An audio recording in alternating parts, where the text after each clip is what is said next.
There is a barrel in your life. You may not have seen it recently, but it has touched almost everything you have consumed, transporting, or inherited from the world that existed before plastic. The whiskey in the glass, the wine in the bottle, the oil that lubricated the engine, the gunpowder that won the wars, the salt fish that fed the armies, the nails that built the houses. Every one of them moved inside a wooden barrel. And every one of those barrels was built by hand by a man whose name you do not know and whose trade has almost entirely disappeared. His name was the cooper, and what he could do with a piece of wood, a hammer, and a length of iron hoop has never been fully replicated by any machine ever built. The barrel is one of the most sophisticated objects in human history. It does not look sophisticated, it looks simple. Curved staves of wood, iron hoops holding them together, two flat ends fitted into grooves cut along the inside of the staves. But the barrel is not simple. It is a compression structure. The iron hoops press the staves inward. The staves press against each other. The joint between any two staves is not glued, not nailed, not fastened with any mechanical connector. It is held by the pressure of the hoops, forcing the curved staves into contact with each other along their entire length. When the barrel is filled with liquid, the liquid pressure pushes outward against the staves. The staves push outward against the hoops. The hoops resist. The barrel becomes tighter under the very load it is designed to contain. A correctly made barrel does not leak. Not because the wood is impermeable, because the compression of the structure forces the wood fibers of adjacent staves into such intimate contact that liquid cannot find a path between them. A correctly made barrel also does not fail catastrophically. If a hoop loosens, the staves begin to separate slightly and the barrel weeps liquid at the joint. The cooper who made it can tighten the hoop and the leak stops. The barrel gives warning, it does not simply explode. The Romans used clay amphorae. The barrel replaced the amphora across Europe in the early medieval period because it was lighter per unit of volume, stackable, rollable, and repairable. A cracked amphora was garbage. A loose barrel was a 10-minute repair job for a man who knew what he was doing. That man was the cooper. A master cooper named William Stanton served the Royal Navy's victualling yards at Deptford for 22 years in the early 18th century. His production records show that in a single working year his cooperage produced barrels sufficient to store 400 tons of salt beef, 200 tons of biscuit, and enough freshwater casks to provision a fleet of 12 ships of the line for a 6-month voyage. Every one of those barrels was built to a specification that Stanton carried in his hands. Not in a manual, not in a drawing, in his hands. Here is what the process demanded. The cooper began with stave wood, oak for most applications.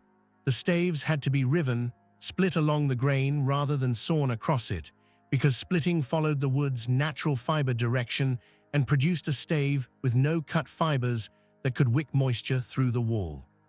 A sawn stave looks identical to a riven stave. It is not identical, it leaks. The staves were then seasoned, not dried artificially, seasoned outdoors, exposed to weather for a minimum of 2 years. The wood had to release its tension slowly or the finished barrel would distort as it dried. A cooper who used unseasoned wood built a barrel that failed. The staves were then shaped. Each stave had to be wider at its center than at its ends, producing the characteristic barrel curve. It had to be beveled along both edges at a precise angle, the angle that, when all the staves were assembled, would bring every edge into full contact with its neighbor along the entire length of the joint. That angle was not the same for every barrel. It depended on the diameter of the barrel being built, the number of staves being used, and the curvature of each individual stave. The cooper calculated it by eye and by feel, holding the stave against the growing assembly and reading the contact along the edge with his fingers. Too much bevel and the joint would be tight at the center and open at the ends. Too little and it would be open at the center. Either way it would leak. A master cooper feeling a stave joint in a half-assembled barrel could tell you within seconds whether it was right. He could not tell you how he knew. The assembly process was a controlled use of fire. The cooper raised his staves inside a temporary hoop, open at the top like a loosely assembled flower, and lit a small fire of shavings inside the assembly. As the wood heated, it became flexible. He drove hoops down from the top, forcing the staves together, bending them to the barrel curve. The fire had to be hot enough to make the wood flexible without scorching it.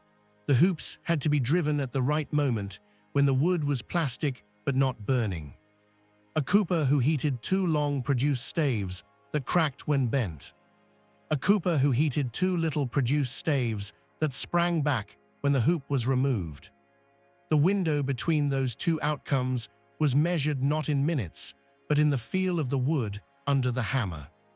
The interior of the barrel was then toasted over the fire to a specific degree: light toast, medium toast, heavy toast. Each produced different chemical changes in the wood that affected the flavor of whatever the barrel would store. A bourbon cooper toasting barrels for a Kentucky distillery in 1880 knew by smell and by the color of the interior char exactly when the toast was correct for that distillery's product. He had learned that from the cooper before him. That knowledge is now held by a handful of craftsmen working for a handful of distilleries that still specify handmade barrels. The machine-made barrel arrived in the 1890s. Stave cutting machines, hoop driving machines, heading machines that pressed the flat ends into their grooves mechanically rather than by hand. The machines were faster. The barrels they produced were consistent to specification. They did not leak in most conditions. But they leaked in conditions the machine could not anticipate. A handmade barrel built by a master cooper was fitted to its specific staves. The bevel angle on each stave was cut to the actual geometry of that assembly. Every joint was individual. A machine-made barrel was built to average tolerances. The staves were cut to specification. If any individual stave varied slightly from specification, the joint was slightly wrong. In normal storage conditions, the variation was acceptable. In extreme conditions, a ship's hold in heavy seas, a warehouse in temperature swings of 60 degrees, a barrel rolled across rough cobblestones, the variation became a leak. Coopers who worked alongside the first machine-made barrels described the difference in one word. They called the machine barrels dead. Not because they failed immediately, because they had no response to the conditions they were in. A handmade barrel moved with its environment. The wood breathed. The joints accommodated. The structure was alive in the way that any object made by someone who understood its material is alive. The machine barrel met its specification. The specification did not cover everything. At the Kelvin Grove Cooperage in Edinburgh, established in 1795, the last hand cooper retired in 1987. He had learned the trade from his father. His father had learned it from his father. The chain ran back to the cooperage's founding, 200 years of knowledge passed hand to hand in the same building. When he retired, the cooperage converted entirely to machine production. The building still stands. The tools he used, the crows, the chiv, the howl, the swift, are in a display case near the entrance. They are not labeled with his name. In Kentucky and Tennessee, a small number of cooperages still employ hand coopers for the finishing stages of bourbon barrel production. The distilleries that specify these barrels pay a significant premium. They pay it because the whiskey that ages in a handmade barrel tastes different from the whiskey that ages in a machine barrel. Not because of romantic attachment to tradition. Because the handmade barrel's individual joint geometry produces micro-variations in the contact between wood and spirit that the machine barrel's average tolerances do not produce. The flavor difference is measurable. The cooperage science that explains it is still being worked out. The coopers who built those barrels for 200 years knew the outcome without knowing the science. They knew it in their hands. There is a barrel somewhere near you. In a distillery, in a winery, in an antique shop with iron hoops gone orange with rust and staves that have dried and separated slightly, the wood pulling away from itself after years without the liquid that kept it swelled and tight. Look at the joints between the staves. If the barrel was handmade, the bevel angles between adjacent staves vary slightly from one joint to the next. Each one is individually fitted. Each one is a decision a cooper made about that specific piece of wood.